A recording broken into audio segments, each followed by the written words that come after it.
Hey everyone, it's Jananie and welcome back to my channel, This Story Ain't Over. So today I'm coming to you with another sort of TBR video. So this is kind of a wrap up of all of the series that I need to catch up on. So a bunch of these are ones where I've just read the first book and I haven't gotten around to reading the rest. Some of these are ones where I've gotten through multiple books but I just haven't gotten to like the end of the series.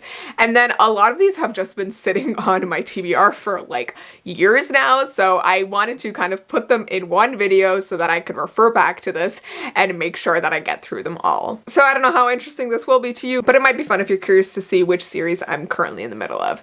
So let's just get right in. All right, so the first series that I'm in the middle of is the Diviner series by Libba Bray, and I'm currently on the second book, Layer of Dreams, and I have yet to actually pick this one up. I finished the first book last year and I really enjoyed it, but it was a really long read for me, and I only got through it mainly because of the audiobook, and I feel like I need to borrow the audiobook for the second book to really kind of get through it because it's another giant installment, and I don't know if I can actually handle that. That's my one thing about series sometimes, when like the sequels just get progressively longer and longer, and if I feel like the story is kind of dragging, then I start to lose interest. But this was a great series opener. It is set in 1920s New York and it's following like some murder mysteries going on, and it features these different teens with like different kind of magical abilities, but overall it was kind of a nice spooky read for Halloween time, so highly recommend for that. But yeah, I enjoyed this first book and I really want to see where the series goes, but I do know that there's like 3 more books. So there's Layer of Dreams and then there's 2 more books after that, and each one is just like ginormous, and I just don't know if I will actually get through them, because the one thing about this series is that there are multiple perspectives, and I find with multi-POV books they tend to take me a really long time to get through because I usually like one character story over the other, and so I start to lose interest in the other perspectives. But regardless, so many people have told me so many great things about the series, so I really do want to finish it. Alright, the next series that I'm in the middle of is the Poppy War series by R.F. Kuang. So I'm on the second book, The Dragon Republic, and I haven't started this yet. I am picking this up for my January TBR, so I'm very excited about that. But the first book was just so darn amazing, as you might know if you watched my top 10 books of 2020 video. So I cannot wait to dive into the rest of this series, and I have put the third book on my TBR for this month as well. So I definitely think I'm going to rip through this series by the end of the month because I just cannot wait to find out what happens in the end. But if you didn't know, this is an adult fantasy series inspired by East Asian history, and the first book specifically draws upon the Second Sino-Japanese War, and the later books I believe draw upon the Chinese Civil War from what I know. And it also has like a lot of fantasy elements to it. There are shamans in this and like magic and like spiritual planes, and I just thought it was so freaking cool, and I definitely think that the second and third book are just going to be super epic, so I cannot wait for them. Alright, next I have a couple sequels that I've been holding on to for a while, and the first is Girls of Storm and Shadow by Natasha Nagan. This is the sequel to Girls of Paper and Fire, which I read a couple years ago and really enjoyed, but because this second book had received kind of mixed reviews from a lot of people that I follow, I didn't pick it up right away when it came out, but I did buy the book, and so now I feel like it's been so long since I picked up the first book that I'm starting to forget what happened. So I really want to pick this up early in the year so that I don't forget what happens in the first one, and I just want to get caught up on the series. I believe there is going to be a third one, but I don't think there's a release date yet, so I'm like on the fence. I really do want to finish this before I forget what happens in the first one, but I also don't want to read it so early that like the third one is like way far off. So I'm in a bit of a dilemma, but regardless, I really want to read this. If you didn't know, Girls of Paper and Fire is set in this Asian-inspired fantasy world, and it involves like different classes of beings. So like demon class and like human class is like at the bottom, and in this world the demon king kind of takes like I think 9 girls from the paper cast, the human cast, as his kind of concubines for the year, and kind of uses them as he pleases and discards them. And so the main character becomes one of these paper girls by accident, but she ends up falling for one of the other paper girls. And so it's like this FF romance, which was so beautiful, and I cannot wait to see like where they're going to take that in the next book as well. And I also really love the love interest because I think she was such an interesting character. So I am excited to see where that aspect of the book goes. And then next I have Court of Lions by Somaya Dowd, which is the sequel to Mirage, which came out a couple years ago, I think in 2019, but I really loved Mirage. It is kind of a mix of fantasy and sci-fi, and it is set in a Moroccan-inspired fantasy world, but basically this follows our main character who is from like this country that has been colonized by another one, and one day when she's discovered to look like exactly like the royal princess of the like colonizing empire, she is taken away to become a body double for that princess, and so she is forced to kind of pretend to be this princess at certain events and stuff so that the princess can be protected. But the reason that the princess needs to be protected is because she's like this vicious person that everyone kind of hates, including all of the empire's enemies and like even people within the empire. So she needs to be protected for that reason. And so it was this really interesting situation between these two girls, and like the bond that they form throughout the book was super cool.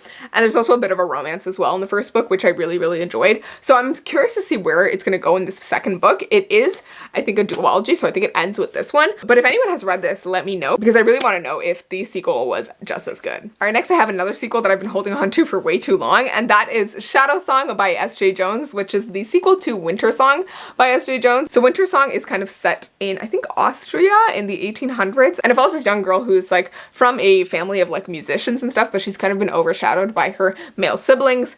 And so one day when her sister is taken away by this goblin king, so it's like based off the like stories of the Goblin King, and he like lives underground, and so he takes beautiful young women, and so her sister gets taken by the Goblin King, and so the main character kind of goes to the underground to go save her sister, but ends up falling for the Goblin King. And it's mostly a romance, I feel like. It wasn't my favorite read, but I did still enjoy it, and I really want to know where it's gonna go in the second one, especially because I felt like there wasn't too much plot in this one, so I'm curious to see if there's like gonna be more plot in this one, and like if she's gonna come up with like a fresh new take with the jumping off point of the Goblin King. So curious about that. And then next I just have Blood and Honey by Shelby Mahurin, which is the sequel to Serpent and Dove. So I read this when it came out, and I still have to pick up the second book. I had planned to pick it up in 2020, but I never got around to it. But for those of you who haven't read this series yet or don't know anything about it, even though it's like super popular on BookTube, it is a fantasy series set in kind of a France-inspired world, and it is a romance between a witch and a witch hunter.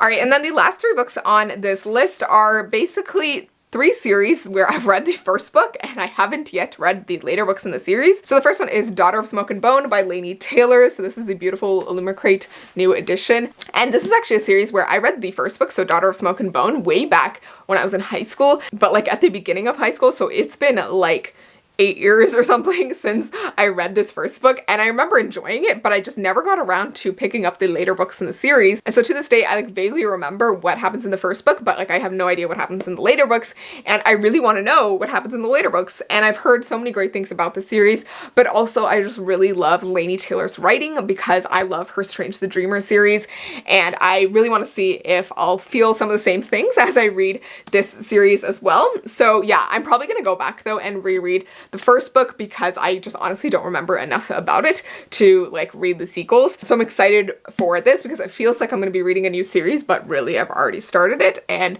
I think it just adds some magic back into it. And then the next series is one that might be kind of a shocker for those of you who know how much I love Marie Lu and all of her books, but that is the Young Elites trilogy by Marie Lu. So for those of you who don't know, I have never actually finished this series. I read the first book when it came out, and then I never got around to reading the other books in this series for some reason, and I couldn't tell you why, but I love everything that Marie Lu writes. I loved her Legend series, I love Warcross, I love Sky Hunter, Kingdom of Back, like everything. But this is the one series which I just didn't end up continuing with for some reason, even though I like decently enjoyed The Young Elites. Like it definitely wasn't my favorite of her books, but I did enjoy it. It is kind of a villain origin story, and it is set in a fantasy world, more of like a European inspired fantasy world, but there is a lot of like death and destruction and just like horrible things going on, which I enjoyed as well. But I'm curious to see where it goes in the rest of the series, and I know a lot of people are fans of Marie Lu from this series and not from her other book, which is different for me because I found her through the Legend series. So I really want to see if I will enjoy this series as much as her other books, and I definitely think I'll have to go back and reread this first book because it's been so long since I read it and I like don't really remember a lot of it. So once again, this will be kind of like picking up a new series. All right, and the last book that I have on this list, or the last series that I have on this list, is the Red Rising series by Pierce Brown. So this is the fifth book in the series, Dark Age, and this is the second book actually in like the continuation of the series. So the series was originally a trilogy, so Red Rising, Golden Sun, and Morning Star. That was the like 3 books in the series, but then Pierce Brown decided to continue it with like kind of a sequel series, and so that started with Iron Gold, which I recently just finished. Like it was my last read of 2020, and so this is the book after that, and there's going to be one more I think at the end of the series which hasn't come out yet. But this book came out I think early in 2019 or maybe in early 2020, I can't really remember, but I have been sitting on reading this for a long time because I just didn't finish Iron Gold for so long as well, so I really need to get caught up with the series because I know some really crazy things happen in this book, as many people have reacted on Twitter, so I just need to know what happens. Alright, but those are all of these series that I really need to catch up on. I didn't include every single like series that I am like in the middle of. I just kind of included the ones that like I most want to finish soon. But let me know down below what series you guys are in the middle of, which ones you need to catch up on, and let me know based on the ones that I mentioned in the video today which series you think I should like definitely get on like right now, like which ones should be my top priority, and which ones you think I shouldn't really continue with because the sequels weren't so great. I would love to hear all of your thoughts, and thank you so much for watching. If you want to hear more reading and life updates from me, go check out my Instagram, Twitter, and Goodreads in the description down below, and I will see you in my next video. So please remember that this story ain't over. Bye!